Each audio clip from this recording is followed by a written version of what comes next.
Good afternoon. Our program today is our fall political forum debate featuring the two candidates for the 28th Pennsylvania State Senate seat that covers a substantial portion of York County. The candidates, to my far left is Linda Small, the Democratic candidate, and Senator Scott Wagner right here, the Republican candidate.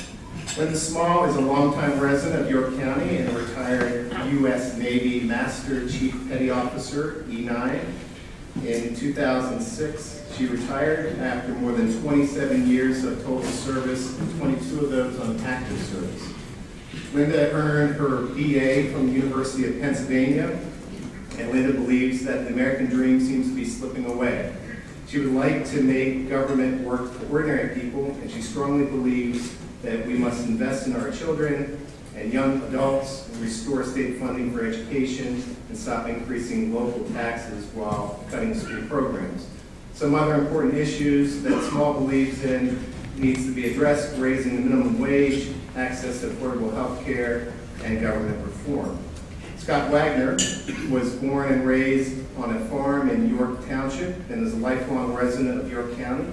And over the last 37 years, he has worked with and led numerous businesses in diverse sectors of the economy, helping to improve companies and create economic opportunity. He is the owner and president of York-based waste and recycling company Penn Waste, and also is the owner of KBS Trucking. Scott became our current state senator in March of this year, being elected by write-in to serve the remainder of the term left vacant by the late Senator Mike Wall. Scott is the committee chair for the Senate Intergovernmental Operations Committee and the vice chair of Aging and Youth, and a member of the following committees: local government, transportation, urban affairs and housing, veteran administration, and emergency preparedness. The 28th Senate seat is the only all-York County Senate seat and covers a large portion of the southern half of York County. We have 3 different senators that have only a portion of York County as part of their Senate districts, none of whom are based in York County. All questions have been submitted by our members of our club, and I have tried to keep the wording of the original questions submitted. I have only modified to try to capture multiple questions into one or for clarity. I want to acknowledge and thank all the members for their submissions. I had many. They were very thoughtful in nature and made my job much easier. Through agreement, Linda Small will be opening the debate with a 2-minute open, followed by Scott, and we'll reverse that order on close for additional 2 minutes. We have a series of questions, and the candidates have 1.5 minutes to answer. They will alternate who goes first and second. The candidates have not seen the questions in advance, and they each have 2 rebuttal cards that look an awful lot like this that they can use at any time that they need to hold up and wait for my acknowledgement. Bruce Bankenstein, wave your hand please, Bruce. Thank you again for doing our timing. He's our timer, and he will give notices to our candidates at 30 seconds and 15 seconds, then hold up a red heart stop card. I will try to be courteous and let you finish your thought, but if I cannot give you all the time in the world, I will have to stop you. Last, I am sure I speak for all of us in this room that we thank both Linda and Scott for joining us today, and more importantly, their willingness to serve as public servants to the people of the 28th Senate District and the people of Pennsylvania. So, on to our opening. We will start with Linda. She can stand there or use the podium, and you have 2 minutes. Thank you very much. I must say I feel very at home. You run a tight ship here. I very much appreciate the opening with our patriotic song, "America is a Great Country." That's one reason I'm running.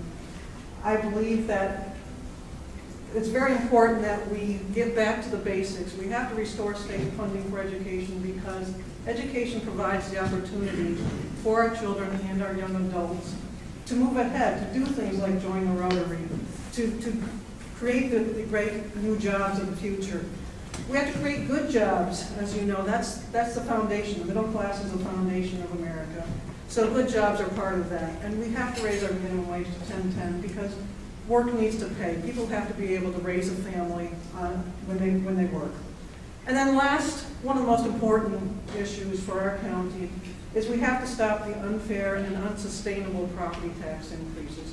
And we can do that. When I look at how we're spending, who we're taxing, who we're not taxing, we can indeed provide for a good education and not soak the middle class with these property taxes. We're at a tipping point in this election. We are looking at the state either going to change direction and move forward, or we're going to start going backwards. We moved from 7th in job creation, now we're down to 50th. That's the latest information. We have a structural deficit of $1.5 billion. We've suffered 5 credit downgrades because of that. But that's not where we have to be. It's basically a matter of priorities. We can either try to have the middle class, you and I, pay more money than we have, or we can ask people like the Marcellus Shale drillers and corporations to pay a fair share, not soaking anybody, but put that money back into our kids, into education, into a fair tax system. I look forward to talking to you. Thank you. Thank you, Linda. Scott.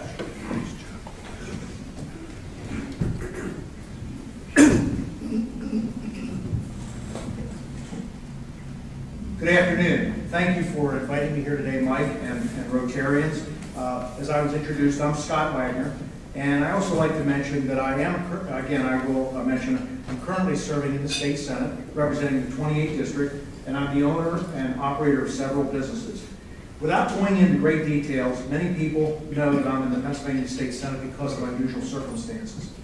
I made a decision over a year ago to run for the state senate because I currently hold because I was fed up with the status quo.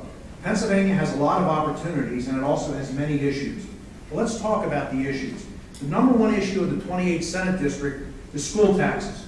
A significant driver of the ever-increasing school taxes is the state pension system that is vastly overfunded and facing a $60 billion shortfall. During my short period of almost 7 months, it is crystal clear to me that the public sector unions have complete control, and specifically the PSEA. They are blocking pension reform, school tax elimination, liquor store privatization, and prevailing wage mandates on school districts.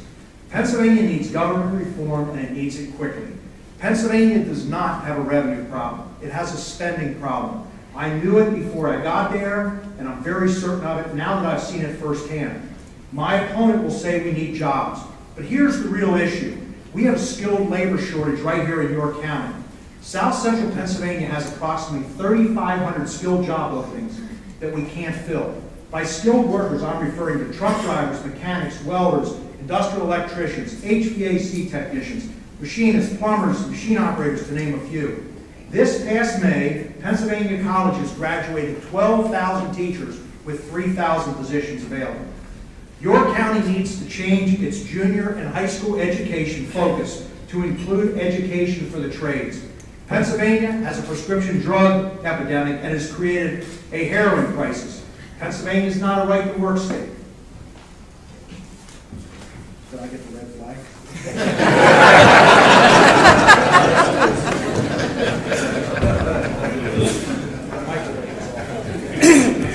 Scott shared with me that he practices open by boiling water for 2 minutes, so you're going to have to work on your timing on that.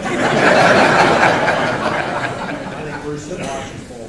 All right, I appreciate it, and again, I do want to emphasize to everyone that the timing as far as how we run Rotary gives us limited amounts of time, and so 2-minute openings is not a lot of time to share a lot of information, nor is the 1.5-minute answers to our questions, but we will try to get a lot of information and so you at least get a snapshot of each of these candidates so that you have a good feel for them leading today. So again, we apologize when we have to interrupt you. Question 1, we'll start off with Scott. How will you personally work to improve the ability of the legislature to solve serious problems related to core government functions like safety, education, transportation, and fair taxation? It's real simple. We need to change the leadership in the Senate. I'm not on? I think I'm on. Okay. We need to change. I've watched firsthand for 6 months how Senate leadership, Republican Senate leadership, is not allowing certain agenda items to get to the floor for a vote. Simply put, we need to change the management team at the top. It's real simple. I am pursuing a change in leadership for the Senate Majority Leader. And I believe that there are other senators that feel the same way that I do and are finally seeing that we need a leadership change. When that happens, you're going to see things start moving in Harrisburg. But our Senate Majority Leader is from the Southeast. Last week we had a very, very important vote on paycheck protection. We had 6 Republican senators from the Southeast vote no. That's a problem. We need to change leadership. First, I have to say I agree with Senator Wagner. I'd like to see Republican leadership changed out and get some different.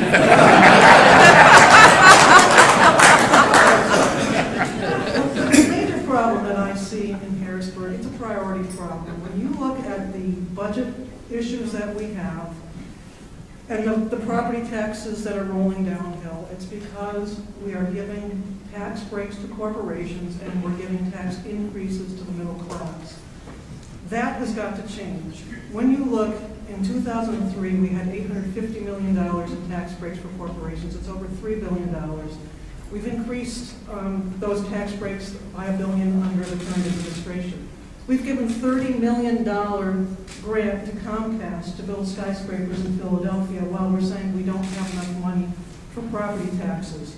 Hopefully we'll get into the pension issue down the line. But basically, I think you really need to look at the root causes of our problems and then work together with a true spirit of let's do what's right for our community, for our country. We have to educate our kids. Right now, what I see is an administration and a legislature that just wants to look at, well, we gave you this amount of money, but they're not looking at the results. 27,000 educators have lost their jobs, and 70% of the school districts in Pennsylvania are increasing their class sizes. That's a lose-lose. We can change that. That's why I want to go to Harrisburg. Scott, I believe you have a card. Linda made it. Yeah. So do I get 2? Linda made a comment about corporate tax breaks. Linda, I'd love to see the list, and I'd love to see the amounts of the tax breaks. I operate 4 businesses in Pennsylvania. I'm not getting any tax breaks. I'm paying our fair share of taxes. In fact, most of the companies are sub-S corporations, and if you add all the taxes together, you know, the personal income tax rate as it passes through, all the different tax rates, it's almost 48%. I would love to know who is getting these tax breaks. Now, 2 weeks ago, a month ago, P.H. Gladfelder received $8 million in grants from the state. But as a result, P.H. Gladfelder is going to do a $60 million upgrade in their plant. The borough is going to get a $180,000 windfall through the permit. The school district and the borough are going to get an additional $900,000 a year, and the state's going to get $8.1 million in taxes each year. That's a win-win. Okay. So what I'm hearing now is that corporate welfare is good, and that when you sometimes increase taxes, it creates good things because they pay other taxes. So I know my side gets beat up for when we say we're going to increase fees or taxes, but I think the main difference is I'd like to make the spending when it's important, not let things fall apart. Look at our transportation spending bill. It was late. For every $1 billion in infrastructure spending, you create 30,000 jobs. But because of this unwillingness to say they raised taxes for 2.5 years, we left those jobs uncreated. But then we still increased the fees, we still increased the taxes, but on the middle class.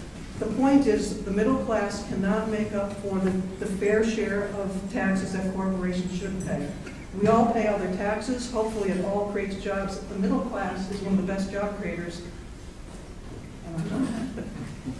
Okay, very good.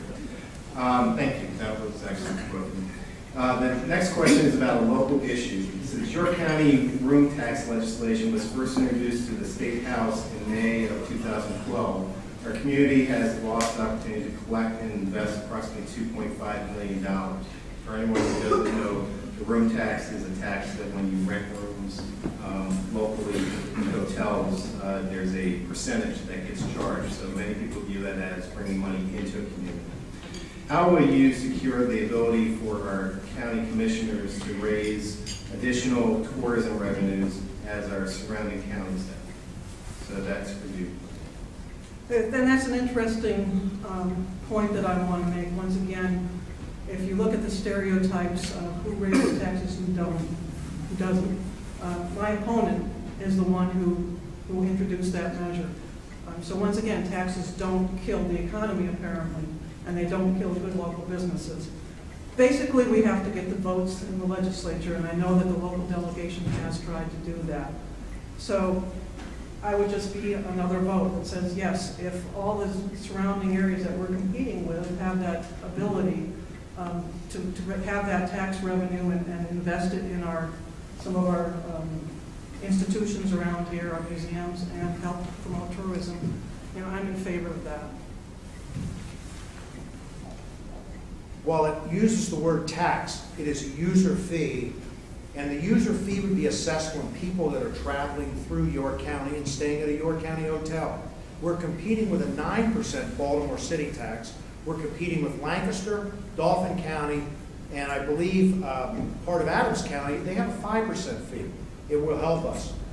When I joined the Senate this year, I learned of this hotel tax, and we were able to honestly get it jammed in on something.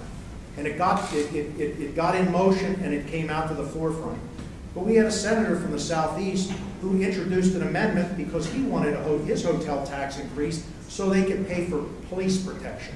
That's totally wrong. I can tell you that as soon as we start the new session, I'm going to be back at it again, and we're going to get this hotel tax. If you want to call it a tax or user fee, we're going to get it accomplished. We need it in this county, and it needs to get done. I understand it fully. I've called all the neighboring areas, but for me to sit here and tell you, I've done the research in Baltimore. We're competing against Baltimore, Maryland, and Baltimore City. Let's get the people here to York County. Let's get them to stay here, spend their money here instead of down in Maryland. I've researched all the different areas. We are behind, and we need to catch up. Okay, thank you very much. The next question will be on public education, and this will go to you, Scott, first. Do you believe that all the problems faced by public education institutions in our Commonwealth can be solved by increasing the budgeted funds for education, or by changing the formula by which these funds are distributed? Or do you think there is a need for drastic reform in our approach to public education? If you believe reform is needed, please be specific as to exactly what kind of reform you would recommend. And I will tell you that we will have a follow-up question regarding the city school, so you don't necessarily need to address that in this answer. Absolutely. I believe that we need to change what we're doing in the public school system. The very first thing we need to do is get the PSEA, the Teachers Union, the mothership in Harrisburg that represents teachers, and I'm not talking about the teachers, I'm talking about the union, that is in at every school district demanding more money for their teachers at every teacher contract, demanding this and demanding that. We have the PSEA here in York City telling us how we should run our school district. We have the PSEA suing our chief recovery officer, suing the board of the York City School District. We need to get the PSEA out of the education system and let the teachers do the jobs and let the school districts operate more efficiently. I hear a comment about 27,000 teachers being laid off. That's total hogwash.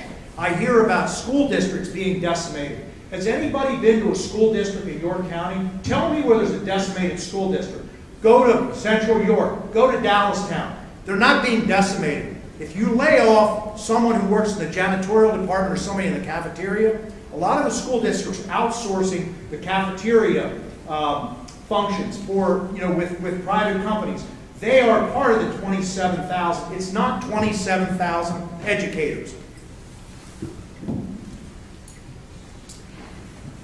One of the things to keep in mind is that we do have to have a funding formula adjustment. York County has been hurt for years because we are a growing county and we've had either a dysfunctional funding formula or a formula that's more based on political power, and that's one of the drivers of our property tax problems. The fact that the state does not provide 50% of education funding and only provides now about 34% of education funding, that has harmed us.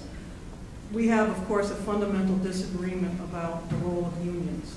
The PSEA represents the professional educators of our kids. We need their input into how education happens. They are college-educated workers, and when cost of living rises, yes, they advocate for raises.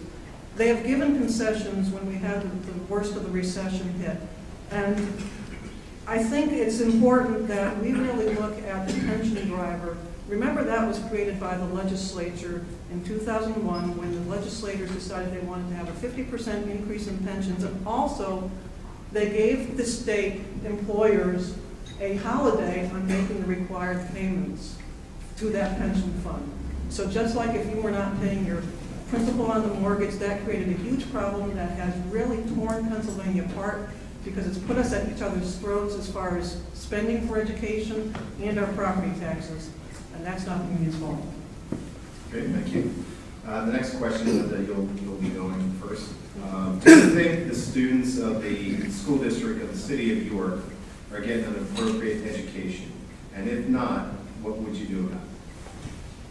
We really need to invest in our schools. We owe it to our children. For years, we have been harming New York City in various different ways, and that's actually immoral. We have harmed them because we've had those dysfunctional funding formulas, and we're harming them because we do not acknowledge that when you concentrate poverty, you make it very difficult to educate our children. And what we're doing is trying to throw anything else, like all charter schools, at the problem instead of saying, you know what, we have got to put teachers into that system. We have got to put teachers' aides. We have to acknowledge that a lot of the kids are homeless. You may not have a teacher looking at a classroom and having the same kids in there. Every few weeks, somebody may be turning around. So I believe, yes, we owe our kids much better, but the way we're going to do that is saying we are going to acknowledge that we have to put the people and the resources in, and yes, it's through the public school system. The charter school movement in Pennsylvania is 15 years old, and despite many advantages to that system, they have not been the clear success that would say, yes, let's move to charters.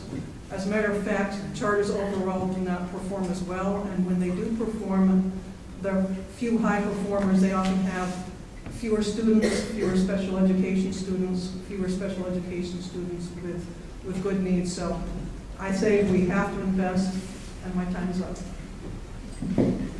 Scott? Let's talk about the city school system. Absolutely, those children deserve and need a great education. We've been in a process for almost a year and a half where our governor selected one of our brightest businessmen in our community, Dave Meckley, to go in and assess what the problems were in the school district. It appears that there are huge setbacks right now. Now there's a lawsuit with the PSEA. The bottom line is that the city school districts aren't failing, they failed. It's game over. It's time to do something better. Right now we've got the PSEA, the mothership of unions, in York, Pennsylvania, telling us how we should run our school. We need to tell them to go back to Harrisburg. That's it. And we need to move forward with what Dave's recommendations are. And maybe it is a charter combination and the current teacher combination where there's some competition. But you know what I'm really getting tired of hearing? All I'm hearing about is the bad charter schools. Well, why don't people start talking about the good charter schools? Because there have to be good charter schools. Heck, there are bad waste companies and good waste companies. I operate a good waste company.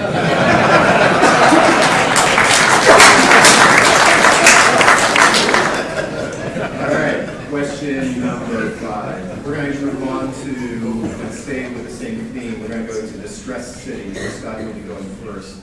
Cities, including York, are financially distressed with shrinking populations and deteriorating housing and education systems that are broken, along with legacy pension issues. What specific ideas do you have to support and save? Scott? Yesterday, I had an opportunity. I was in New York City, and our opening keynote speaker was the mayor of Atlanta. And he talked about the turnaround in Atlanta and what they did in Atlanta. And obviously, Atlanta is a much bigger city, and much more revenue and resources than we have here in York, Pennsylvania. But maybe some of the similar ideas. I can't sit here and say, this is what we should do. I need to go in and look at the books.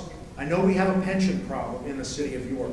We have, again, you talk about the school district, and there isn't enough funding. Well, how about if we eliminated the prevailing wage mandates on school districts, and there might be more money to go towards students throughout the state, here in York County, and also York City.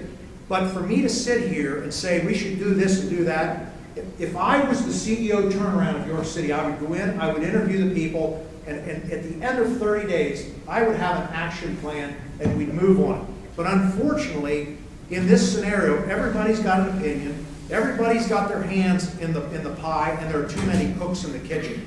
We need to, this is critical code red here in the city of York. And maybe the Act 47 action is something we should do. I think a lot of smart business people, I think it was the York Foundation, made a recommendation that that's the course that the city should take. Democracy is messy. We need all the voices to come up with good solutions. One of the things that I see as a structural problem is that cities and boroughs and townships, we're the last person in line. Very much what happens down at this level is because of decisions made up in Harrisburg. And we have systemically harmed the ability of cities like York to raise the revenue, and we've given them some rules that make it harder for them to balance their budget. And when the mayors of the cities go up and ask for help, what I see is a kind of a general shoulder shrug. I don't know for sure that Mayor Bracey's asked for this, but for instance, an alcohol tax in York City, like they have in Philadelphia, might be helpful. And we actually had a natural experiment a few years ago where a business came in and they charged an alcohol tax, even though they shouldn't have. Well, it didn't harm their business, and it would certainly help York City. That pension problem, that municipal pension problem, that is where our crisis is. And it's certainly driving a heck of a budget problem right now for York City. The state can do things to help the city, and the state needs to. They need to stop saying, too bad, we don't have to take accountability for it, we're going to let you guys suffer because of our decision. Okay, thank you. The next question is on Marcellus Shale. Pennsylvania is now the second largest energy producing state through coal, natural gas, oil, and renewables, and natural gas finds have been significant. Should this resource be developed, and what is the proper taxing of this property? Should this industry product be utilized in unique ways that differs from other industries and products located in Pennsylvania? And is an impact fee sufficient to actually prevent a negative long-term impact on the environment? As you know, the Marcellus Shale growers in our state do not pay the same level of tax that they pay in every other state. They also don't pay a property tax that other extractive industries in the state have to pay, like with the coal and gravel. So yes, we need to have them pay the 5% severance tax that has been suggested. And those taxes go to the impacts. There are severe environmental impacts. The DEP has finally acknowledged there have been 243 instances of impacting water quality. There's air pollution problems. Do I think we should be putting our whole future into Marcellus Shale? No, because we have a climate change problem coming. We are in the Marcellus Shale. We have to, for a few more years, we have to rely on that industry. We can't just stop it. But we should also be going to renewables, going to wind and solar to compete and help clean up our air. You have to be realistic. I know it's not popular to say that we really have to stop using fossil fuels, but if you want to do right by your kids, you want to do right by our future, we have got to acknowledge that. We have to make that transition, stop subsidizing the fossil fuel industry, because that's what we're doing now. Let renewables compete, and then we're going to be able to see our economy move forward. Right now, we are being held back by relying on things like Marcellus Shale. On the subject of Marcellus, it's the oil boom of the 2000s. let's talk about the severance tax. Number one, there are impact fees, which municipalities receive through the taxing of the gas companies. And I actually got an impact formula fee chart back from someone in Western PA, and it's amazing how much municipalities are being paid. Greene County, which is Western PA, southwestern PA, I was shocked. It's $6 to $8 million a year. I'm not in favor right now, until I get all my facts, and I do some research, that I would support a severance tax. I remember 5 to 7 years ago that there were probably between $3 and $4 billion paid to landowners in Pennsylvania just for the rights to drill on their property. Everybody paid taxes on that $3 to $4 billion, and they paid anywhere from 35 to 50% tax rates. So half of that went to whether it's the state or the federal government. This past Sunday, I was in Waynesburg, Pennsylvania. You can't find a hotel room in Greensburg, Pennsylvania. So that hotel operator's doing very well, and he's paying taxes. The restaurants are busy, they're paying taxes. It is amazing, the pickup trucks and all the different businesses that are just absolutely doing super well because of Marcellus.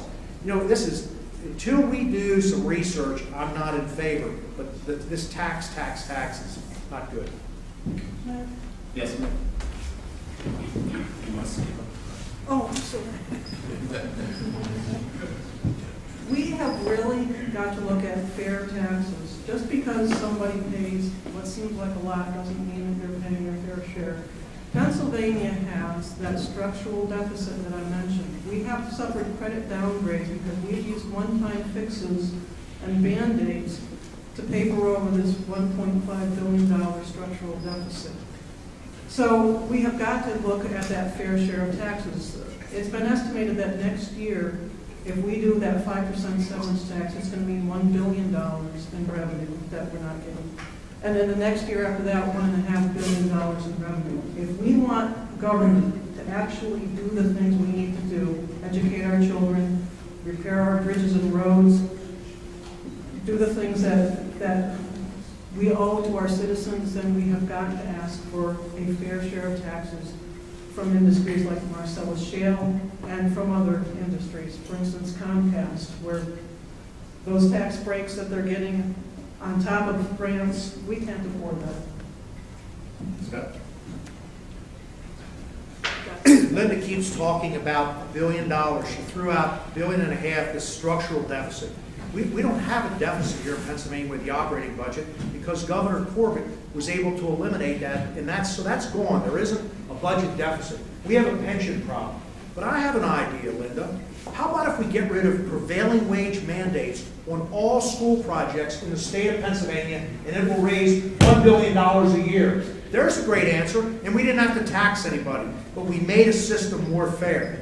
The prevailing wage mandate system is outdated, and then we don't have to pick on gas companies or others. A lot of people are paying taxes. One thing I forgot to mention, so all the gas that's being pumped out of the ground, the people that own the land where the gas is being pumped are getting royalty payments, and those royalty payments are being taxed. But let's get rid of the prevailing wage mandate. $1 billion a year. Okay, we're going to move on. I can see they're all regretting they don't have a rebuttal card. Perhaps in your close. We're going to move on to probably the question that I received the most mail on. Probably at least 20% of the questions revolve around this. So you can guess what it is. It's on pensions.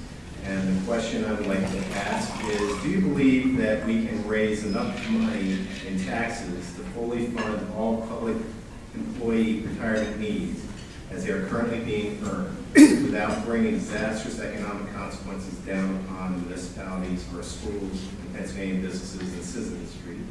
Or do you believe maybe there is a need for serious pension reform in the immediate future? If reform is needed, how do you go about it? So Scott, we'll start with you. I was pleasantly surprised to learn that many municipalities have pension programs that are actually doing very well financially. Springinsbury Township has a pension program for their police officers. It's not part of the state system, and it's actually doing very well. It's the state system that we have a problem. We cannot continue to do it the way we've done it. My plan would be, and this is a thought process. It's not my idea. We need to set a date. Maybe it's January 1st of 2016. That's the drop dead date. And everyone that's in the pension system gets what was promised them. We'll get through this. It's going to be tough, but we'll get through it. But on January 1st of 2016, everybody goes into a 401k program. It's real simple. We're not going to. There's talk out there that people are going to get their pensions taken away. Listen, we made promises. We'll get through this. It's going to be tough. It's going to affect a lot of people, but we'll get through it. But we need to go forward. We need to draw a line in the sand, and we need to go into a 401k system. It's real simple. That's what the rest of the world does.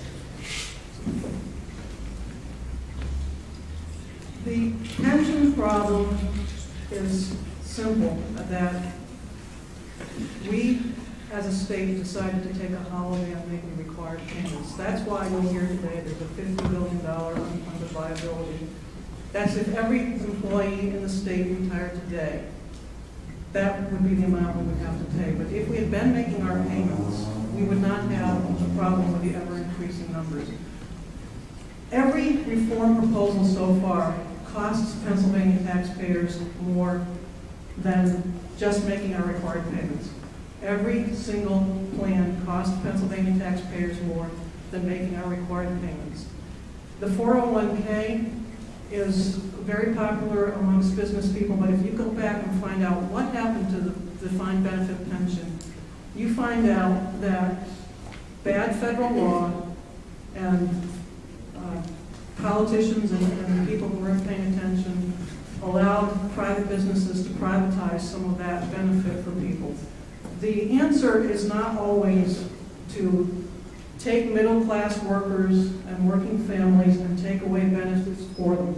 The best deal economically for us and in Pennsylvania is that defined pension benefit plan. And I know that politically that's a tough thing to say, but you know what? As a steward of taxpayer dollars, I have to listen to what the experts say. And the experts tell us that that defined benefit pension plan is best for all of us. Okay, we're unfortunately running quickly in time. I wish I could slow that clock down quite a bit. But let me ask a couple of quick questions, and we'll look for a very short, succinct answer, 30 seconds or less, because I think we can get the feel for where you're standing on this. Do you support the appointment of appellate courts judges by the Pennsylvania Senate and Governor, or should the electorate continue to elect individuals to clinical service? 30 seconds. Either way has some drawbacks, but I know in York County we have a shortage of judges right now, and I think they should be appointed so that our court systems do what they're supposed to, which is provide justice and not risk having a miscarriage of justice because we have overworked judges pushing people through the system. So I don't have a specific answer on the overall question, but for the immediate future, we need to appoint at least 2 judges to York County. I've been in front of bad judges and good judges. The good news is more good judges than bad judges. I believe, and unfortunately it's almost a popularity contest. The judges are getting elected by people that really never had an opportunity to interview. And I believe that there should be a selection process where there should be peer interviews, and we should go through an appointment process instead of the election process. Okay. The next question, the summary is, would we do better off with less legislators in Pennsylvania as far as the number of House members, the number of senators? Scott, go with you. Now that I've been into the Senate and I know what the job entails in the Senate and the area that I cover, I believe that the Senate is adequate at 50 senators. I believe that the House probably should be reduced to somewhere around 150. At 203, it's just a monster out of control. I agree with Scott on the size of the Senate, and sadly one reason is it'd be too easy for people to buy influence in anything smaller than a 50-seat Senate. I want to see a smaller House because I want to see some accountability.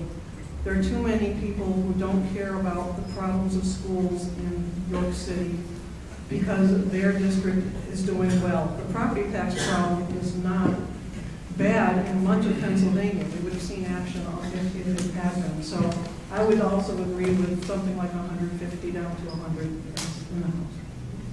Okay, let's thank our candidates real quick.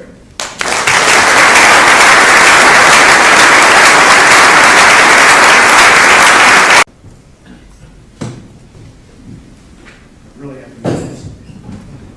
Here's the bottom line. I made a decision over a year ago to run for the state senate, the seat that I hold, and I made the decision because I was fed up with the status quo. I was fed up with the government that was making what I love to do harder and harder each year. What I really like to do, I like to start up businesses and build businesses that create jobs and employ people. And I'm going to repeat it.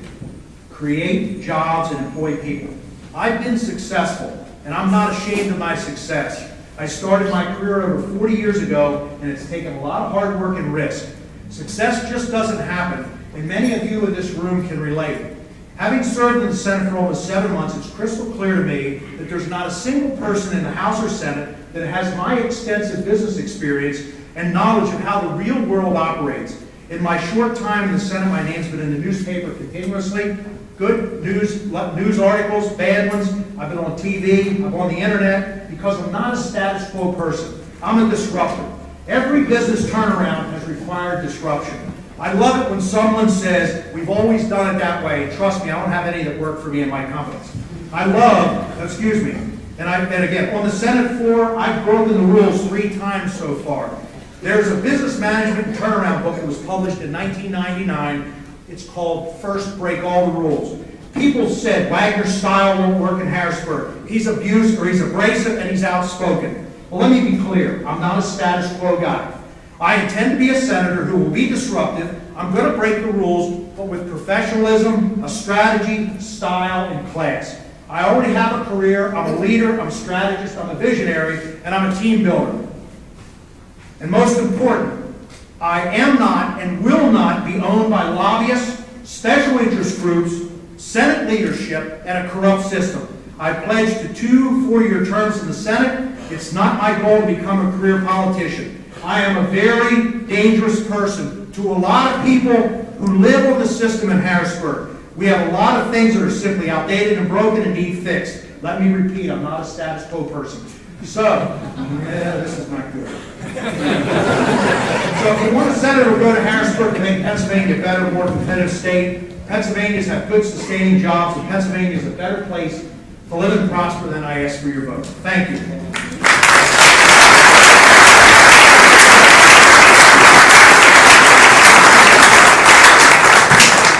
Linda will be extending your remarks by at least Have to follow. I think there's constructive disruption and there's disruption, and I intend to go up there with constructive disruption. Disruption of good ideas. You know, sometimes people make a lot of noise because they're running in circles or they're not running in the right direction. I'd like to go up there and I will quietly but persistently fight for important things.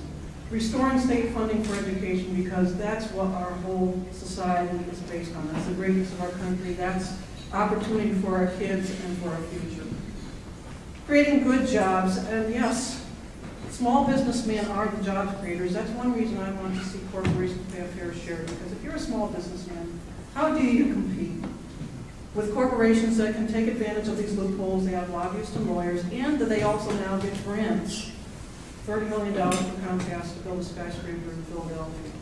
And then we have to get a handle on our property taxes, and we do that with good ideas, looking at what works, doing the fair thing.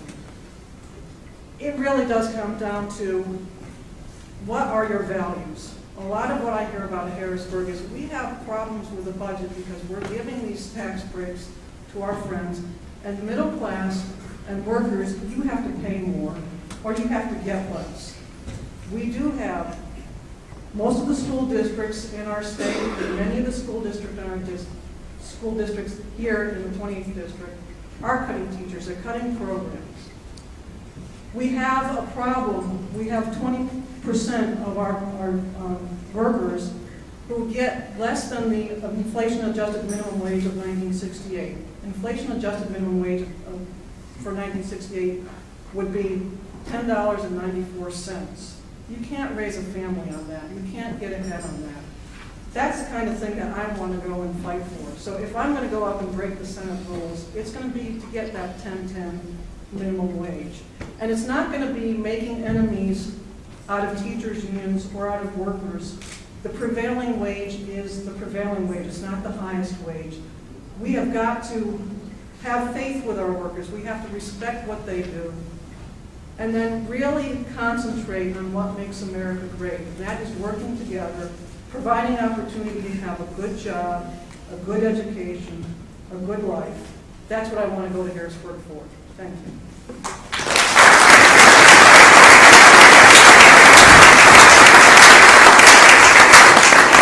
I want to thank our two candidates. Excellent job. I think we all have a better idea of our two candidates. And again, thank you for being willing to put yourself out there in the election. There is campaign material in the mirror room. If you heard things you like, please take some stuff with you.